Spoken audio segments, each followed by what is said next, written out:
आप खुद कैंपेन में मसरूफ़ हैं, एक स्टेज सेट नज़र आती है नून लीग के लिए, जिस तरीके से ज़ाहिर है अब इमरान खान साहब को सजाएं भी हो गई हैं, तहरीक इंसाफ ये गिला भी कर रही है कि हमें कैंपेन नहीं करने दी जा रही है, मगर उसके बावजूद सवाल उठ रहा है कि नून लीग सादा अक्सरियत ले पाएगी या नहीं ले पाएगी। 100 से 110 सीटें तो आप खुद पंजाब में टारगेट कर रहे हैं, जब खुद ही ये दावा कर रहे हैं तो पीपल्स पार्टी कह रही है 70-80 ले पाएंगे। अगर आप 70-80 लेते हैं तो 134 का जो मैजिक नंबर है सादा अक्सरियत का, वो पूरा कहाँ से करेंगे हसन इकबाल साहब, जो आप बार बार कह रहे हैं कि अगर हमें सादा अक्सरियत मिलेगी तो ही मुल्क के मसाइल हल करेंगे। देखिए शाहजेब साहब, इस वक्त जो पंजाब में सूरत हाल है, इसमें तो मैं समझता हूँ कि बहुत आसानी के साथ PMLN 100 का माइलस्टोन क्रॉस करेगी, चूंकि अल्हम्दुलिल्लाह लोगों का बहुत जोश व खरोश है। आपने कल भी देखा कि जफरवाल में जो हमारा जलसा हुआ वो एक तारीखी जलसा था, उसने तमाम रिकॉर्ड तोड़े। और इसी तरह जहाँ पर भी हमारी क़यादत जा रही है, बहुत आज स्वात के अंदर देखिए कितना शानदार जलसा हुआ। तो आप देखेंगे कि 8 फरवरी को लोग आप समझ चुके हैं कि इस मुल्क की स्टेबिलिटी के लिए, इस मुल्क को अमन और इस्तेकाम के रास्ते पर डालने के लिए और इस मुल्क को जोड़ने के लिए सबसे बड़ी बात यह है, अगर कोई क़यादत है तो वो नवाज शरीफ साहब की है, और अगर कोई जमात है तो पाकिस्तान मुस्लिम लीग नून है। इसके अलावा मैं आपको ये भी अर्ज करूं कि देखिए हमने तमाम सूबों के अंदर अपने इत्तेहादियों के साथ भी एडजस्टमेंट्स किए हैं, उनकी ताकत भी हमारी ताकत होगी। जैसे मिसाल के तौर पे कराची में MQM के साथ हमारी एडजस्टमेंट है, सिंध में GDA के साथ है, JUI के साथ है, KP में JUI के साथ है, बलूचिस्तान के अंदर जो वहाँ की मुकामी जमातें हैं उनके साथ भी हमारी एडजस्टमेंट है। तो ये पूरी जो कोलिशन है, इंशाल्लाह इसके पास बहुत एक आसानी के साथ मेजॉरिटी होगी। और ऐसे तो आप यानी कि कोलिशन गवर्नमेंट की बात कर रहे हैं ना, आप एक सिंपल मेजॉरिटी नून लीग नहीं लेने जा रही है, आप ये बात तस्लीम कर रहे हो। जो कोलिशन गवर्नमेंट होगी वो फिर उसको कॉम्प्रोमाइज भी बहुत सारे करने पड़ेंगे। आपने वो बीच में वो किया, मैं ये बात वाजे करने लगा था कि ये coalition with PMLN as the majority party, और ये हमारे पास मेजॉरिटी होगी, लेकिन उससे बियॉन्ड हमारे जो हलीफ जमातें हैं, जो हमारे कोलिशन पार्टनर्स हैं, उनकी इजाफी सीटें होंगी।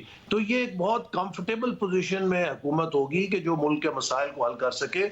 और जो आपने सिक्योरिटी की सूरत हाल को चैलेंजेस का दरपेश हैं, उनकी निशानदेही की, मैं समझता हूँ कि हमें ये चीज़ समझनी चाहिए कि पाकिस्तान के दुश्मन चाहते हैं कि पाकिस्तान में इलेक्शनों को किसी तरह सेबोटाज किया जाए, क्योंकि उनका ख्याल है कि अगर इलेक्शन नहीं होंगे या इलेक्शन को तूल मिलेगी तो उससे पाकिस्तान बेयकीनी के गर्दाब में रहेगा। और अगर हमने मुल्क के माशी मसाइल हल करने हैं तो हमें फ़ौरन से पेशतर एक मुंतखब हुकूमत चाहिए जो कल को IMF के साथ भी डील कर सके, पाकिस्तान के दोस्त ममालिक से भी बातचीत कर सके, और सबसे बढ़कर ये कि डोमेस्टिकली दाखिली तौर पे वो तमाम इश्यूज एड्रेस करे कि जो पिछले कई साल। आज इलेक्शन कमीशन ने वाजे कर दिया है कि इंतखाबात 8 फरवरी को ही होने जा रहे हैं। कोई इम्कान नहीं है इस बात का कि इंतखाबात को डिले किया जाएगा, लॉ एंड ऑर्डर की सिचुएशन से निपटा जाएगा। ये बिल्कुल एक वाजे आज एलामिया इलेक्शन कमीशन ऑफ पाकिस्तान का आ गया। तो इलेक्शन तो 8 फरवरी को होने जा रहे हैं।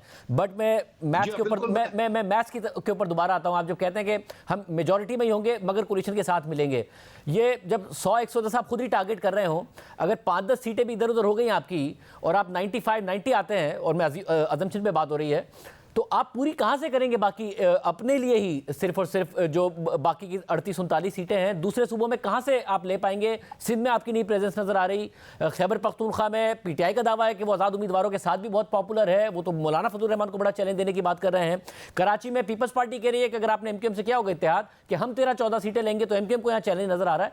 तो आपके इत्तेहादी भी इस वक्त चैलेंज पोजिशन में है और आपको भी चैलेंज है सादा अक्सरियत के लिए। नहीं, देखिए इस वक्त पाकिस्तान मुस्लिम लीग नून बलूचिस्तान के अंदर काफ़ी नशिस्तों पर इलेक्शन लड़ी और वो विनिंग नशिस्तें हैं।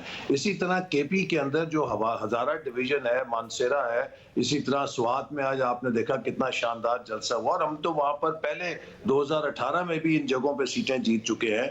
और इसी तरह पेशावर में, नौशहरा में और कई जगहों पर हमारे उम्मीदवार सवाबी में खड़े हैं जिनकी अच्छी पोजीशन है। और इंशाल्लाह हम खैबर पख्तूनख्वा से भी एक अच्छी खासी तादाद में नशिस्तें लेंगे। और पंजाब में तो मुझे उम्मीद है कि जो हमारा एस्टीमेट है ये कोई बहुत मोहतात हमने लगाया है, हम इंशाल्लाह उसको सरपास करेंगे। इस वक्त पंजाब के अवाम में बहुत यकसुई है और जिस तरह का हमें रिस्पांस मिल रहा है, मैं समझता हूं कि मैं तो बड़ा पुरुमीद हूं कि हम 110 के करीब करीब पहुंच जाएंगे इंशाल्लाह। वो अब कराने जा रहे हैं 5 फरवरी को इलेक्शन। ये जो एक तासुर था कि आज़ाद उम्मीदवार पता नहीं कहां जाएंगे, किस जमात में जाएंगे, उस तासुर को एड्रेस करने के लिए तो आज़ाद उम्मीदवार आपके लिए क्यों चैलेंज नहीं बन जाएंगे?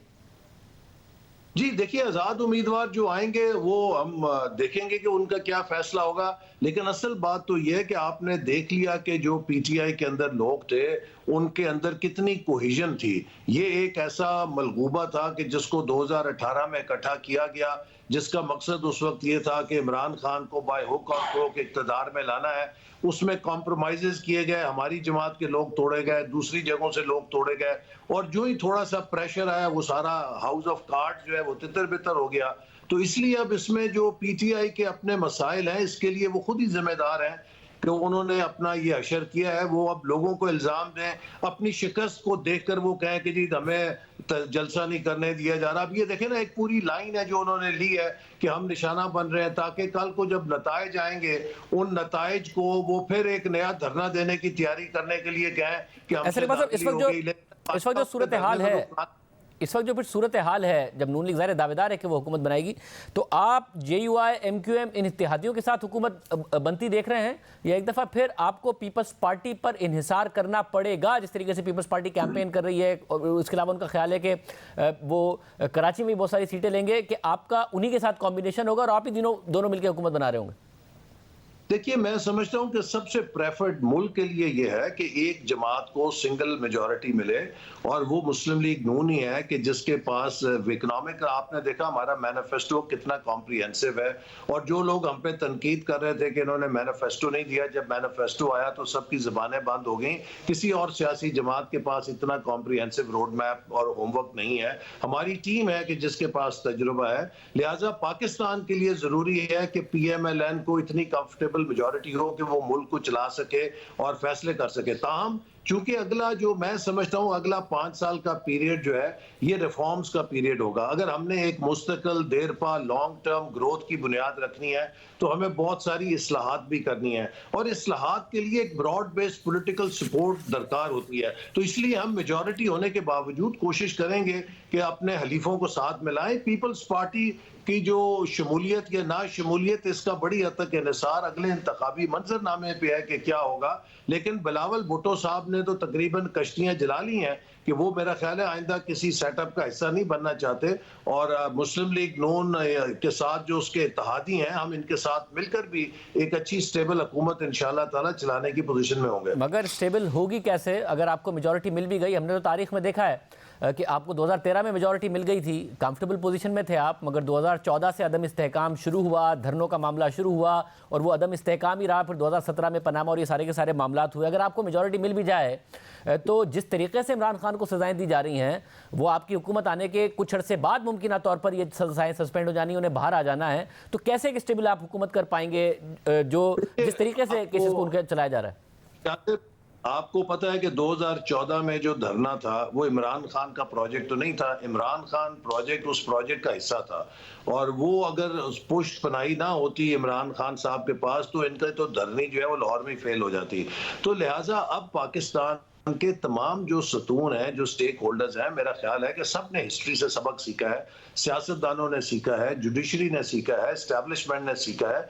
अब इस बात की जरूरत है कि बजाय ये कि हम एक इंटरनल कॉन्फ्लिक्ट करें और एक दूसरे की टांगे खींचें, जो इलेक्शन के बाद का दौर होगा, उसमें हमें एक नेशनल रिकंसिलिएशन के साथ और एक नेशनल कोलैबोरेशन के साथ और एक इंक्लूसिव गवर्नेंस के साथ इन तमाम इदारों को कदम से कदम मिलाकर मुल्क की तरक्की के लिए जो इकदाम करने हैं, उसमें अपना हिस्सा डालना होगा। और अब मेरा ख्याल है कि ये रियलाइजेशन सब में मौजूद है। अब अगला PTI का एहतजाज तो तभी कामयाब हो सके कि अगर उसे रियासत के अंदर से कुछ अनासर की सरपरस्ती हासिल हो। अब तो कोई उनकी सरपरस्ती करना वाला मौजूद नहीं है जो 2014 में थे। तो इसलिए मैं समझता हूं कि अगला मंजरनामा पाकिस्तान के लिए बहुत खुशकुन है। हम इंशाअल्लाह ताला एक अमन के साथ, स्टेबिलिटी के साथ, एक इकोनॉमिक रिकवरी के प्रोग्राम पर जो हमने मैनिफेस्टो में दिया, उस पर अमल दरामद करेंगे। और मुझे यकीन है कि 1-2 साल के अंदर पाकिस्तान को टर्न अराउंड किया जा सकता है और पाकिस्तान अपना खोया हुआ मुकाम हासिल कर लेगा इंशाअल्लाह।